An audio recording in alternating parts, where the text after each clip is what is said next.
Hello everyone, welcome back. So today in this video we are going to cover about momentum. So in the last video Newton's first law of motion we have completed, and now this is the basis of Newton's second law of motion.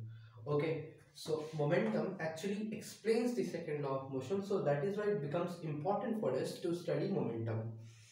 तो last class में first law of motion complete करके आज हम लोग momentum पे थोड़ा बात करेंगे। उसके बाद कल मतलब जब नेक्स्ट वीडियो में हम लोग न्यूटन के सेकंड लॉ को जानेंगे। मोमेंटम को हम एक्चुअली बताते हैं कि it is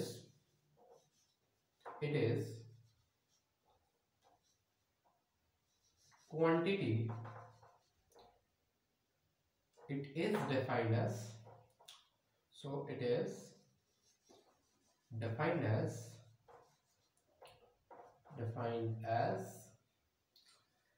quantity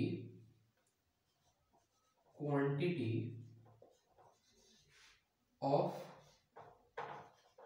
motion possessed by a body, possessed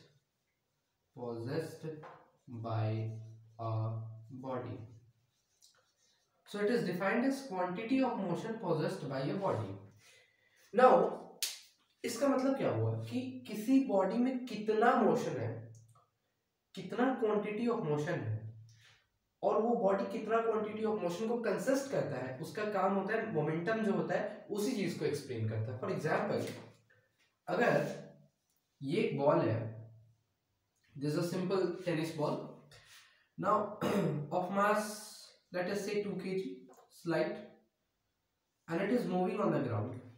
Okay, 2 kg. Okay, let us suppose this is 2 kg ball and it is moving on the ground. Ground पे ये चल रहा है। अब इसका मास और कुछ वेलोसिटी जो है इसका थोड़ा सा ज्यादा है, तो वेलोसिटी जो है ये है इसका 4 मीटर पर सेकेंड, और ये इस डायरेक्शन को जा रहा है। डायरेक्शन इंडिकेट करना जरूरी है बिकॉज वेलोसिटी आपको पता है एक वेक्टर क्वांटिटी है। अभी इस बॉडी पे इस बॉल का मोमेंटम कितना है, इसमें कितना मोशन है, ये कितना मोशन को पोजेस करता है, वो मोमेंटम हमें बताता है। और एक्चुअली ये बॉल कितना दूर तक ट्रैवल करेगा वो तो हम नहीं बता सकते, पर मोमेंटम एक्चुअली ये एक्सप्लेन करेगा हमें कि इसमें कितना मोशन है और इस बॉडी में कितना मोशन ये पोजेस करता है।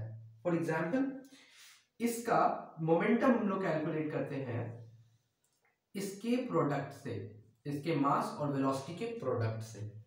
तो ये कितना हो जाता है 2 kg into 4 metre per second, so this becomes 8 kg metre per second. इस तरीके से मोमेंटम को आप कैलकुलेट करते हैं। बॉडी का जो मास होता है उसके वेलोसिटी से आप उसका प्रोडक्ट फाइंड करते हैं और वही मोमेंटम बताता है बॉडी का, कितना उसमें मोशन है और कितना क्वांटिटी ऑफ मोशन वो पोजेस करता है वो बताता है। ठीक है, तो यहां पे आपने देखा कि एक बॉल, अब देखिए अब दूसरा बॉल लिख लेते हैं, इसका मास हम कर देते हैं 10 kg, ठीक है, और इसको हम रख देते हैं 2 मीटर पर सेकेंड। अभी आप देखेंगे आपको और अच्छे से समझ में आएगा। यहां पर 2 kg का बॉल था पर उसका स्पीड था 4 मीटर पर सेकेंड। ठीक है, भले आपको इसके वेट से फर्क ना पड़ा हो पर इसके वेलोसिटी से फर्क पड़ेगा। अगर इसी बॉल को, लेट अस सपोज इसी बॉल को अगर मैं यहाँ पर अगर ये वाला बॉल होता, अगर ये मार्कर ही होता, इसका मास बहुत कम है, इस मार्कर के जो कैप का जो मास है बहुत कम है, पर अगर if I throw it with a certain high velocity, what will happen is the person who is standing who will catch it will feel the impact of motion. वो इम्पैक्ट वो महसूस करेगा क्योंकि इसका मास उतना नहीं है, पर इसके वेलोसिटी के कारण जो मोशन जनरेट होगा इस वाले ढक्कन में, शायद उसको सामने वाला फील करेगा। तो मोमेंटम की सबसे एक ट्रिकी चीज ये होती है कि इसका समझिए कि इसी बॉल को अगर 2 kg का बॉल है और इसको अगर आप कैच कर रहे हो और इसके वेलोसिटी मतलब आप समझ लीजिए 10 मीटर पर सेकेंड है, तब आपको समझ में आएगा कि although the mass of this body is very less but the velocity of the body is quite high, is not quite high but yes comparable to its mass 10 meter per second is slightly greater। तो अगर उसके हाथ पे जब जाएगा तो उसको feel होगा, हाँ इस वाले बॉल में मोशन था, और इतना क्वांटिटी ऑफ मोशन था। वही चीज अब आइए यहाँ पे एक और चीज देखते हैं। ये 10 kg का एक बॉल है, इसका वेलोसिटी इस बार हमने कम रखा है 2 मीटर पर सेकंड। आइए अब इसका मोमेंटम हम लोग कैसे पता कर रहे थे कि मोमेंटम को हम बोल रहे थे कि इसके प्रोडक्ट कर देते हैं हम लोग 2 kg को और 4 को, जैसा किया वैसे ही हम लोग करेंगे। तो 10 × 2 तो ये आ रहा है 20 kg मीटर पर सेकंड। ठीक है, अब एक बात बताओ, यहाँ 20 आ गया, यहाँ 8 आया, ऑल्दो यहाँ पे इसकी वेलोसिटी ज्यादा थी पर यहाँ पर इसका वेलोसिटी कम है पर मास ज्यादा है। तो आपको यहाँ से इन दो केसेस से दो चीजें समझ आई होंगी। पहला कि ये जो बॉल है या फिर किसी भी बॉडी का मोमेंटम जो होता है वो उसकी वेलोसिटी पे तो डिपेंड होता ही है, साथ में उसके मास पे भी होता है। मास का भी इफेक्ट होता है। अगर आप एक हैवी बॉल को किसी को कैच करने के लिए बोले और एक टेनिस बॉल को कैच करने के लिए बोले, दोनों में काफी फर्क आ जाता है, क्योंकि टेनिस बॉल को आप उसी रफ्तार से फेंक रहे हैं जिस रफ्तार से आप एक पत्थर को फेंक रहे हैं, पर पत्थर का जो चोट होगा वो ज्यादा कस के लगेगा, because mass is greater and momentum also depends upon the mass. Okay, yes, that is something different when you call a variable mass. And what is variable mass? I will come with a video if you want. Okay, tell me in the comments if you want a video on variable mass. That variable mass is something different, that is due to, according to Einstein, when you throw it at a speed of light, the mass becomes variable, it starts changing with the speed. So that is what you call actually that is variable mass. But here आपका basic चीज होता है classical mechanics में, आप मास जो मानते हैं वो मास आप हमेशा कांस्टेंट लेकर के चलेंगे। ओके, अभी चलिए एक और मतलब दो केसेस से आपको समझ आ गया कि या फिर ये वेलोसिटी पे डिपेंड करता है या फिर ये मास पे डिपेंड करता है। अच्छा, तो अभी हम लोग मोमेंटम को डिनोट करते हैं, डिनोटेड बाय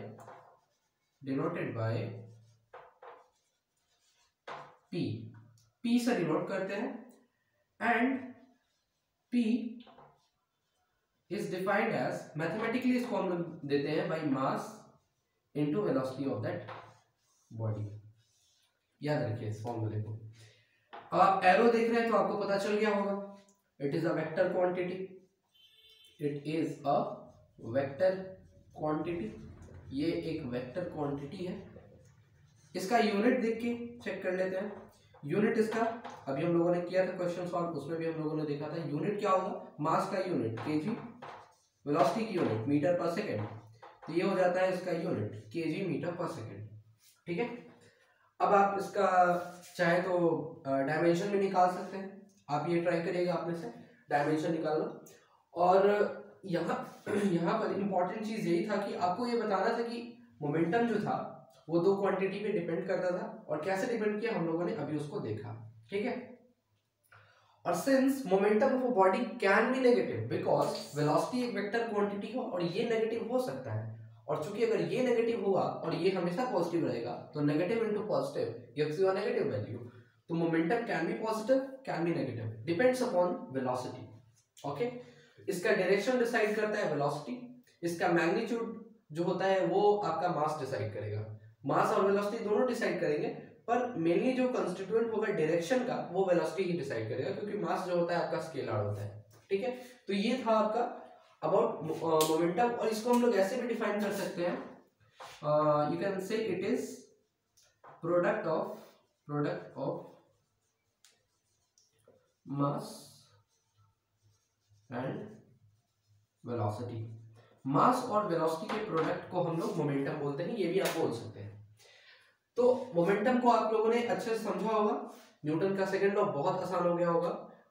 ठीक है, और मोमेंटम का आप कुछ रियल लाइफ एप्लीकेशन भी देख सकते हैं, जैसे कि अगर आपने देखा होगा एक कराटे प्लेयर को, so what he does is he keep a piles of tiles, stack of tiles are kept there and he just with his arm he breaks down into simpler pieces. Now what he does actually, वो अपने हाथ को इतना तेज घुमाता है कि उसका हाथ का मोमेंटम बहुत ज्यादा बढ़ जाता है, ऑल्दो मास उसके हाथ का ज्यादा नहीं होगा, बहुत पतला सा आदमी होगा अगर आपने देखा होगा तो, पर वो हाथ से इतना तेज हाथ चलाता है अपना कि वो टूट जाता है। That is due to the velocity, क्योंकि मास और वेलोसिटी दो फैक्टर्स पे डिपेंड करता है। ऑल्दो आपका मास कम है पर वेलोसिटी जो है उसको आपने बढ़ा दिया। दूसरा चीज अगर आपने सुना होगा, सुना नहीं होगा, देखा भी होगा, फास्ट बॉलर्स को देखा होगा, काफी दूर से दौड़ करके आते हैं। तो दूर से जब दौड़ करके आते हैं वो, तो क्या करते हैं, उनकी बॉडी को वेलोसिटी प्रोवाइड होती है, कांस्टेंट मोमेंटम गेन कर रहे होते हैं। और जब मोमेंटम गेन कर रहे होते हैं, आपको कंजर्वेशन ऑफ मोमेंटम में और अच्छे से समझ में आएगा। जब मोमेंटम गेन करके आते हैं, जब वो हाथ घुमाते हैं, तो जितना मोमेंटम वो गेन किए रहते हैं उतना स्पीड से हाथ घूमता है उनका, और उतने स्पीड से गेंद हो जाती है, और फिर गेंद उतनी ज्यादा स्विंग होती है। स्विंग और सीम तो करना वो कंडीशंस पे डिपेंड करता है, खैर वो हमारा टॉपिक नहीं है अभी। और एक और इम्पोर्टेंट चीज की, हाँ, और ये बहुत लोग बोलेंगे कि मॉडर्न एज में बहुत सारे ऐसे गेंदबाज हैं जो कि चल के कुछ स्टेप चल के अच्छे से बॉल कर देते हैं, बहुत तेज आती है उनकी बॉल। तो उसका भी कारण ये है कि जब वो चल रहे होते हैं उस वक्त उनकी वेलोसिटी ज्यादा नहीं होती, पर जब वो गेंद को रिलीज कर रहे होते हैं तब उनके हाथ का जो एक्सटेंशन है, जब वो हाथ को घुमा रहे होते हैं, राउंड ऑफ एक्शन जो होगा उनका, जब वो हाथ को घुमा रहे होंगे तो उनकी वेलोसिटी मैक्सिमम होती है, और उसके कारण बॉल बहुत ही तेज रफ्तार से ट्रैवल करती है। तो ये कुछ रियल लाइफ एप्लीकेशंस है। आपने एथलीट को देखा होगा, जैवलिन थ्रोअर को देखा होगा, काफी दूर से आते हैं और फिर जैवलिन फेंकते हैं ताकि जो है वो मोमेंटम गेन कर सके। तो मोमेंटम को गेन करने का एक साइंटिफिक तरीका होता है, ये एक अप्रोच होता है कि जितना तेजी से आप पहले से आएंगे उतना ज्यादा मोमेंटम आप फेंक पाएंगे। ये आपको कंजर्वेशन ऑफ मोमेंटम में और अच्छे से क्लियर होगा। अभी हमारा मेन मोटिव था कि मोमेंटम को अच्छे से प्रैक्टिकली समझे। अगर आपको कोई एप्लीकेशन मिलता है, उस एप्लीकेशन को अच्छे से पढ़िए, ठीक है, और जितना अच्छे से आप एप्लीकेशन को पढ़ेंगे उतना अच्छा आपको रिजल्ट मिलेगा इस पे। अच्छा, एक मास का भी एग्जांपल ले लेते हैं। एक्चुअली क्या हुआ कि क्रिकेट बॉल में जो ड्यूक की या फिर कुकुबड़ा की जो बॉल होती है और एक टेनिस बॉल होती है, दोनों को कैच करके देखिएगा, मास जिसका ज्यादा होगा इम्पैक्ट उसका पड़ता है, दोनों को सेम वेलोसिटी से फेंक करके। तो ये हुआ, मास पे भी डिपेंड करता है, वेलोसिटी पे डिपेंड करता है, बस यही है मोमेंटम का, और कॉन्सेप्ट कुछ नहीं है। अगले वीडियो में हम लोग न्यूटन के सेकंड लॉ के बारे में बात करेंगे। Okay, so see you in the next video, till then good bye and take care.